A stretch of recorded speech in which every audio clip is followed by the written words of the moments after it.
আমাদের আরেকটি লড়াইয়ের প্রস্তুতি নিতে হবে, নাহিদ ইসলাম। দেশের চলমান পরিস্থিতি নিয়ে উদ্বেগ প্রকাশ করে জাতীয় নাগরিক পার্টি এনসিপির আহ্বায়ক ও সংসদ সদস্য নাহিদ ইসলাম সামনে আরেকটি লড়াইয়ের জন্য সবাইকে প্রস্তুত হওয়ার আহ্বান জানিয়েছেন। এছাড়া বর্তমান সরকারের বিরুদ্ধে রাষ্ট্রীয় প্রতিষ্ঠানগুলোকে দলীয়করণের অভিযোগ তুলেছেন তিনি। বুধবার এনসিপির সিলেট জেলা ও মহানগরের আয়োজনে বিভাগীয় ইফতার অনুষ্ঠানে প্রধান অতিথির বক্তব্যে এনসিপির আহ্বায়ক এসব বিষয় নিয়ে কথা বলেন। সম্প্রতি বাংলাদেশ ব্যাংকের গভর্নর পরিবর্তন সহ রাষ্ট্রীয় কিছু প্রতিষ্ঠানের পরিস্থিতি তুলে ধরেন নাহিদ ইসলাম। বলেছেন, বাংলাদেশ ব্যাংকের পরিস্থিতি আপনারা দেখেছেন, বাসস্তের পরিস্থিতি আপনারা দেখেছেন এবং সর্বশেষ আমরা দুদকের দুর্নীতি দমন কমিশন পরিস্থিতি দেখলাম।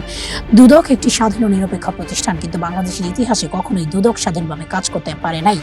বিএনপির বর্তমান মহাসচিব মির্জা ফখরুল ইসলাম আলমগীরের পূর্বের কথা স্মরণ করিয়ে এনসিপির আহ্বায়ক বলেন, বিএনপির মহাসচিব একসময় বলেছিলেন এই দুদক হচ্ছে বিরোধী দল দমন কমিশন। এই আমলেও সেই জিনিসটাই থাকবে কি না এই প্রশ্ন উঠছে। দুদকের চেয়ারম্যান ও কমিশনার কেন পদত্যাগ করলেন?